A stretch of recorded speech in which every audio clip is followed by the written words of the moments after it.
Hello, नमस्ते and अस्सलाम वालेकुम ऑल ऑफ यू। आज पढ़ेंगे हम वेन्यूज़, थ्रोम्बोसिस थ्रोम्बोसिस और वेन्यूज़। ठीक है, वेन्स में थ्रोम्बोसिस कैसे काज होता है, थ्रोम्बोसिस कहते किसको है, ये सब आज हम डिस्कस करेंगे अपने इस लेक्चर में। ये हमारे एडल्ट हेल्थ नर्सिंग सेकेंड का जो यूनिट है कार्डियोवैस्कुलर सिस्टम डिसऑर्डर, तो उसमें ये भी टॉपिक इन्वॉल्व है। तो वो हम आज अपना सिलेबस कवर कर रहे हैं। तो उसमें ये मेरा 4 वीडियोज़ है फॉर कार्डियोवैस्कुलर सिस्टम का।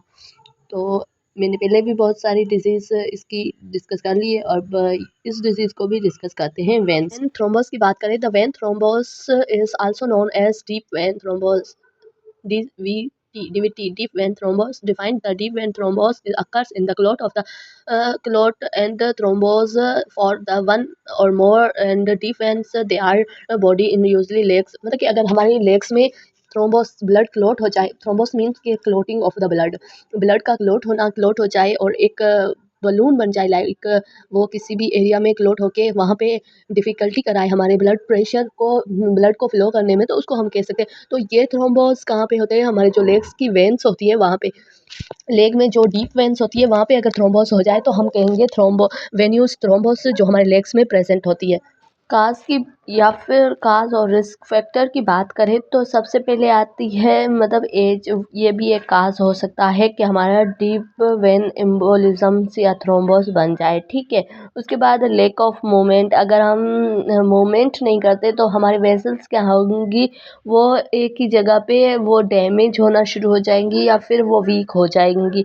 तो इसके लिए लैक ऑफ मोमेंट ये भी एक काज हो सकता है। उसके अलावा इंजरी या सर्जरी, या फिर मैंने आपको बताया था प्रेगनेंसी, वहाँ पे क्योंकि हमारे लेग्स पे पूरे बॉडी का वेट आ जाता है तो उसकी वजह से हार्मोनल इम्बैलेंस की वजह से भी हो सकता है।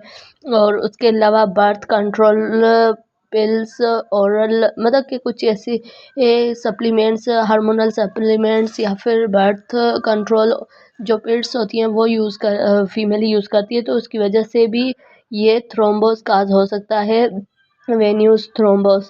और उसके अलावा बिना ओवरवेट, मतलब कि अगर ओवरवेट है या फिर ओबेस है तो उसको भी क्या होगा कि काज हो सकता है हम थ्रोम्बोस या फिर वेन्यूज थ्रोम्बोस। उसके अलावा है स्मोकिंग, ये रिस्क फैक्टर है, कैंसर और हार्ट फेलियर और इन्फ्लामेशन, बाउल डिजीज़, क्रोन, ये सब डिजीज़ की वजह से, या फिर अल्सरेटिव कोलिसाइटिस उसकी वजह से भी हो सकता है, या फिर पर्सनल फैमिली हिस्ट्री, मतलब फैमिली हिस्ट्री से भी चेंज हो सकता है, या फिर जीन्स जेनेटिकली भी चेंज हो सकता है। तो ये सब इसके रिस्क फैक्टर या फिर काज कह सकते हैं कि वेनोस एम्बोलिज्म क्यों काज होता है। ठीक है, तो ये सब काज है इसके और रिस्क फैक्टर हैं।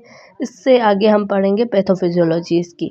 फिजियो में देखते हैं कि वेन एम्बोलिज्म्स, जो venous embolism usually begin veins walls and cusps thrombi and consist of thrombin, fibrin and red blood cells with a relatively few platelets।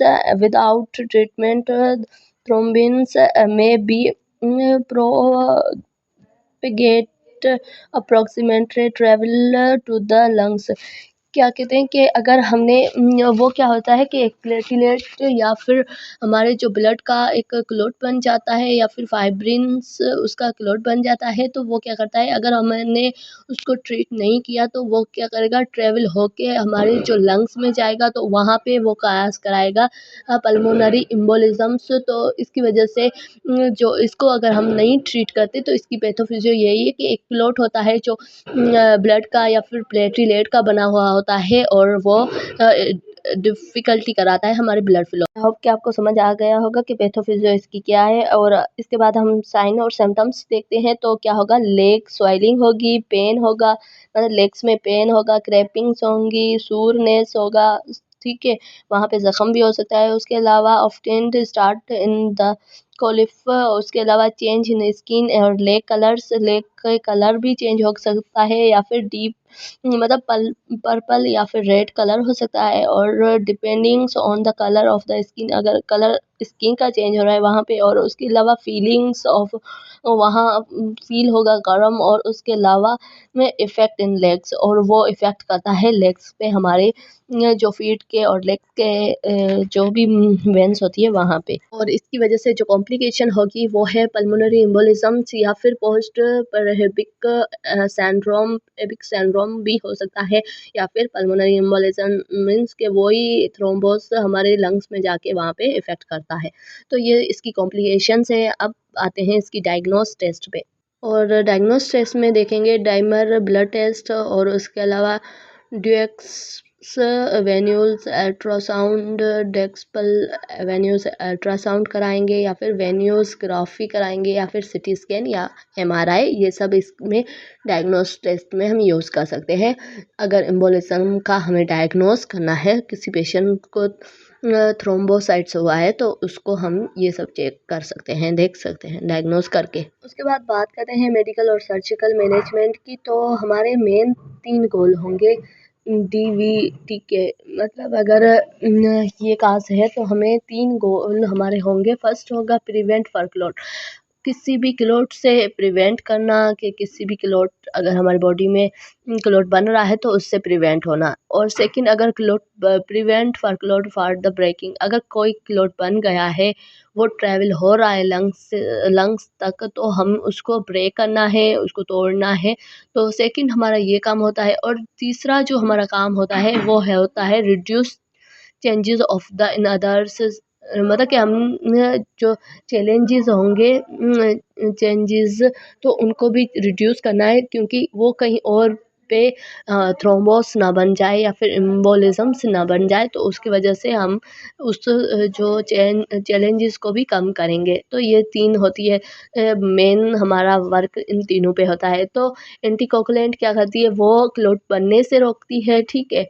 और क्लॉट बिस्टर वो क्या करती है, थ्रोम्बोलाइटिक करती है, वो थ्रोम्बस को तोड़ती है। उसके अलावा वेना केवा फिल्टर्स, और वो क्या करती है, जो टाइम टू टाइम मतलब हमारे वेन्स में जो चीज़ें होती हैं उनको दिखाती है, और कंप्रेसिंग, और उसके अलावा सपोर्ट करती है, वहाँ कंप्रेस देती है किसी भी वेन को इजीली जो मूव हो सके, कोई भी ब्लड फ्लो मूव हो सके अच्छे से। तो उस सब को वो मेन इम्पोर्टेंट जो काम करती है, सपोर्ट देती है। ये सब इनके काम है। मेडिकली हम मैनेज करते हैं, या फिर सर्जिकल हम इस तरह कैसे मैनेज करते हैं किसी भी पेशेंट को।